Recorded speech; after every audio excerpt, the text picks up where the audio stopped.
Hello again, everybody. Welcome into Gamecock Central Radio. Emerson Phillips, joined by our analyst, Matt O'Brien. Matt is a former Gamecock football player, now working with NBC Sports. He joins us from New York City. We're going to talk about the Tennessee game today. Matt, how you doing? I'm doing great. How's it going, Emerson? Everything's okay. You know, the Gamecocks disappointed, obviously, with the loss on Saturday, but I thought it was admirable the way the Gamecocks fought and came back from a 17-0 deficit in this ball game. And I think Sean Elliott still got this team buying into what he's selling. And I think that's a positive sign as we move into a 3-game home stretch to wrap up the regular year. Yeah, initially it looked like it was going to be a blowout there for the Gamecocks. They gave up those 2 easy touchdowns right away, but then the team really pulled it together. They seemed to get locked in and started to focus on both sides of the ball. The offense were able to string together some positive drives and score some points, and the defense was able to shut down the Tennessee rushing attack. It really looked like things were starting to click, and then at the end there, the Gamecocks got the ball back with the hopes to either tie or win the game with a touchdown. But then that fumble happened with Terrell Adams. What do you make of the fumble at the end there, Matt? To me, Adams, it was an effort play. He was fighting for additional yardage. I felt like he wanted to break those tackles and take it into the end zone for the game-winning touchdown. But, he's got to be aware of ball security at that time in the game and at that position on the field. A field goal at that time would have forced overtime, and the Gamecocks still would have had 32 seconds to take, 2 and maybe 3 shots at the end zone. There's a lot of different ways you can look at it. One of the things I heard is that, he just can't make the mistake of holding the ball loosely in that situation. And that's certainly a fair point. But I have to agree with you, Emerson. I think that it was mostly just an effort play. He's been a great job or been a great tight end for the Gamecocks over the past few years.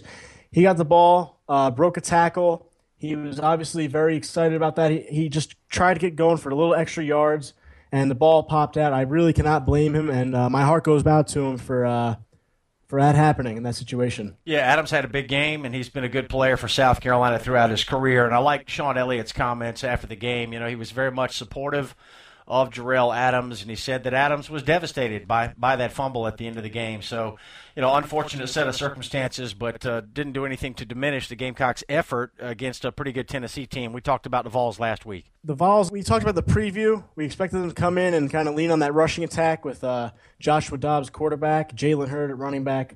And what I really liked about the Gamecocks' second-half performance especially is that they stepped it up against the run. They held Joshua Dobbs limited on the ground. Obviously, he appeared to be affected by some sort of injury. He wasn't running at 100%. But I have to give them credit for holding Jalen Hurd under 100 yards, despite having over 20 carries. To me, that was a tremendous job. One of the other things I saw from the Gamecock defense that was a positive was they were able to come away with takeaways. Those 2 forced fumbles that the defense recovered, and as well as getting that interception by Isaiah Johnson. That's one of the things that the Gamecock defense struggled in earlier in the year, but has improved in recent weeks. And the most important thing for me for the Gamecocks' defensive performance that was a positive was getting those big stops late in the game, which gave the ball back to the South Carolina offense with the opportunity to score, to tie, or win the game there at the end. Gamecock Central Radio here breaking down the South Carolina loss to Tennessee this past Saturday. Emerson Phillips with Matt O'Brien. You can get breaking Gamecock news alerts delivered to your email inbox. Just text USC to 42828. Text USC to 42828 or just go to the Gamecock Central homepage. Matt, sticking with the Gamecock defense for a moment, I was amazed at the way this game shifted in the second half. Tennessee had averaged 7 yards per carry in the first half, but in the third quarter they averaged only 0.3 yards per carry. Did you see a schematic change? Was there a change in the way the Gamecocks lined up or anything they did defensively, or was it simply a better effort in the second half? They didn't really change up the scheme a whole lot, and I wouldn't necessarily say that they had better effort, but they were certainly more focused. They were kind of keying in on what Tennessee was trying to do, and I think they just started to recognize that, hey, we can pull this together, we can win this thing. And that confidence, that boost, and I think the pump up from Coach Elliott on the sideline really did help them as they gained focus and just started playing their assignments better. Marquavius Lewis is a guy in particular who seemed to turn it on in the second half. I saw in the first half him struggle against the tackles in the run game, but then in the second half he was a real force. He's been a pleasant surprise to watch in recent weeks. He really turned it on in the last 3 or 4 games. No doubt about it, Matt. One of the negatives for the Gamecocks, and this has been a recurring theme this year, talking about the defense. South Carolina gave up 2 touchdowns on the game's first 2 possessions. Tennessee went straight down the field their first two possessions and took a 14-0 lead. So why does the defense continue to get off to such a slow start? South Carolina has not had the lead at halftime all year, not once. Yeah, you bring up a good point, and really that just goes to show me that they're not focused enough. And I don't mean that in terms of they don't have the right energy, they don't want to win. I just mean that when they get out on the field, they don't quite have the confidence to go out there and perform their duties. They go out there and they're sort of guessing or not really sure what the offense is showing them, and that forces them to lose focus for a second there. And that slight hesitation leaves those big type of windows that you saw on that Von Pearson catch for the Vols' second touchdown. Yeah, defense continues to be a concern. One more positive for the defense this past Saturday, Matt. Marquavius Lewis had a couple of big plays in the ball game against Tennessee, and he appears to be getting better as the year goes on. Yeah, it goes back to locking it in there in the second half, and it's unfortunate that Marquavius Lewis and the other guys don't seem to play with that in the first half. But yeah, I've been really impressed by how Marquavius Lewis has played in these last few games, and it's not really even just Lewis. I've also been impressed with Darius English along the defensive line. He's a guy, again, he had a big tackle for loss that could have been considered a sack against Tennessee. He just continues to impress me with his effort, especially on those third down pass rush situations. But all across the board, the defensive line, in the second half, they really did step it up, and that led to Tennessee having problems getting their run game going. Matt, let's take a look at the Gamecock offense quickly. 3 touchdown passes in the third quarter for Perry Orth, and the Gamecock offense looked like a completely different unit in the second half after getting held to just 3 points in the first half. South Carolina also missed a field goal early in the ball game that came after a Tennessee turnover. So what did you see differently in the second half with the offense? Perry Orth with 3 touchdown passes. He continues to do extremely well given the hand that he's been dealt. This is a guy that was 6th-string quarterback just a couple of years ago. Now he's the Gamecock starter and threw 3 TDs in the third quarter on Saturday. Yeah, Orth did a great job after coming out slow in the first half, and that really impressed me because that means that he's a guy who can pull together when there's adversity at the line. He went out there and he turned himself into a dual threat again with the coaching of Coach Mangus. He used his arm, he used his legs, and in that third quarter, like you said, he was particularly impressive. The Gamecock offense was able to string together 3 touchdown drives in the third quarter, and what really impressed me, aside from Orth's composure throughout the game, was his ability to hit different receivers. They used 10 different guys who caught balls in the game. And that's really just showing you that the defense cannot key on anyone in particular. They have to stay focused on every single player that South Carolina throws out at the receiver, tight end, and running back positions. So that's one of the things I also saw with the South Carolina offense that impressed me. And one of the more impressive things that I saw, aside from those 3 touchdown drives, like you said, was Orth's ability to command a 2-minute drive. That's something that I haven't seen a lot of from a Gamecock team this year. And he had them going right down the field, and it just led to that Drell Adams fumble. But if you look at his play on that drive, it was really impressive. Yeah, Orth appears to be getting better as the season goes on, too. He finished 20 of 39 for 233 yards and the 3 touchdowns. And, Matt, I felt like Orth's performance was helped by the presence of Brandon Wilds. Not a big, eye-popping numbers day for Wilds, but those 20 carries, he's getting tough yards, and we've come to expect this from Brandon Wilds. Yeah, Brandon has been impressive. He didn't particularly put up a good stat line against Tennessee, but he did all the little things like you see from him when he's healthy.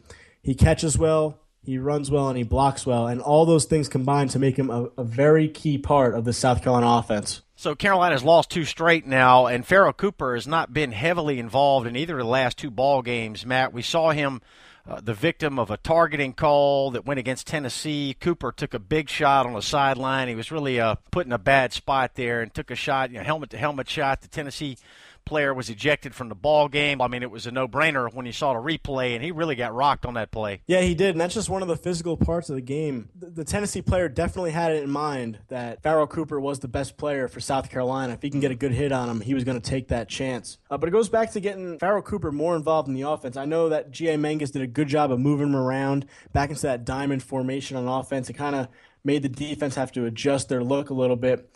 But he needs to get more than 5 touches in a ball game, especially in a tight contest like it was against Tennessee.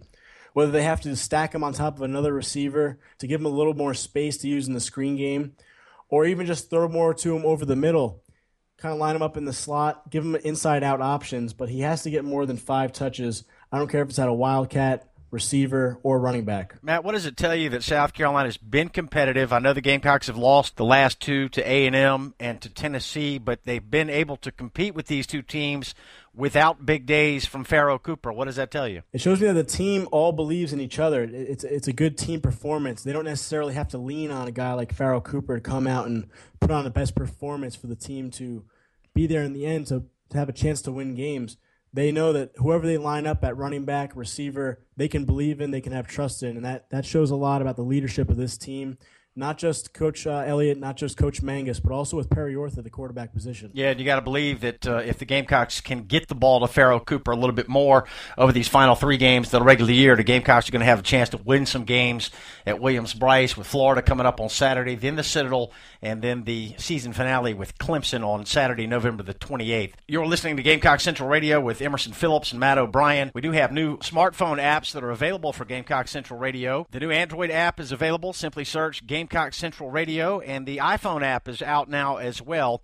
And we're on iTunes. Just search Gamecock Central Radio. Matt, some final thoughts from this Tennessee game. A heartbreaking defeat for South Carolina with the fumble at the end. You know, it looked like the Gamecocks might have a chance to steal one up there in Knoxville after falling behind 17-0. A valiant comeback, but really there are no moral victories, are there? No, you're certainly right, Emerson. There are no moral victories in football. But I thought the Gamecocks did a great job at fighting their way back into the game, down 17 points to come back to the way that they did and have an opportunity to win there at the end was really impressive, and it speaks to the leadership of the team, the players believing in what Coach Elliott's selling them. He does a tremendous job. I know from experience he's a guy that if you can't get motivated for, that's kind of your problem. He's a guy who pumps up the team, has the player believing and going out there and playing with confidence. Now, at the end, you have to be able to capitalize on that drive and win. There was an unfortunate fumble. But in the SEC, you have to pull out those big plays at the end there to get the victories. Big picture, Matt, what does the loss mean for South Carolina and for Sean Elliott? I had somebody ask me the question after the game Saturday, where is the Gamecock football program headed right now? And I didn't have an answer for that question. Do you?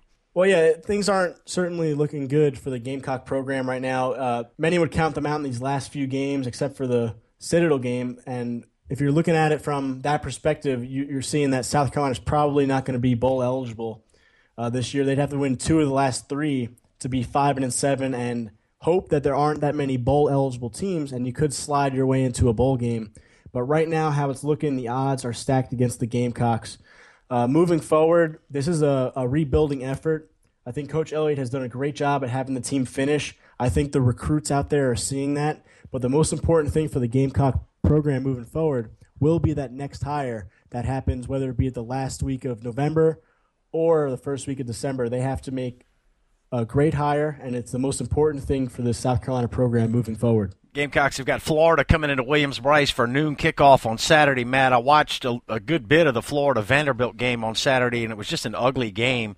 Florida was coming off that emotional win over Georgia in the cocktail party. They were very impressive in that game, but utterly unimpressive, I thought, against Vanderbilt. They kicked a field goal in the last couple of minutes to beat Vandy 9-7, and they did clinch the SEC East championship with that victory, but I thought they were unimpressive overall in this game against Vandy. So what do you know about the Gators? And obviously they're a very, very good defensive team, but offensively they struggled against Vanderbilt Saturday. Yeah, this Gators team is one of the more talented teams.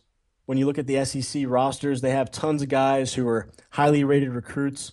But it all starts on defense for them. They have a guy named Vernon Hargraves III at cornerback. He'll be among the top defensive backs taken in this year's draft if he decides to declare, as well as Jonathan Bullard, who was a guy that the Gamecocks tried to recruit, and I was actually hoping at the time that he chose the Gamecocks over the Gators, but he ended up going down to the Gators. He was kind of a late bloomer this year, but he's looking very, very good along the defensive line for them.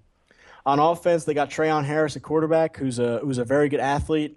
He's not quite like a Joshua Dobbs who will kind of look past first, but he's a very good athlete. I'd say more so like Kyler Murray in terms of running style. At running back, you have Kelvin Taylor, the son of great Fred Taylor for the Gators and the Jacksonville Jaguars. He's a very good runner in his own right.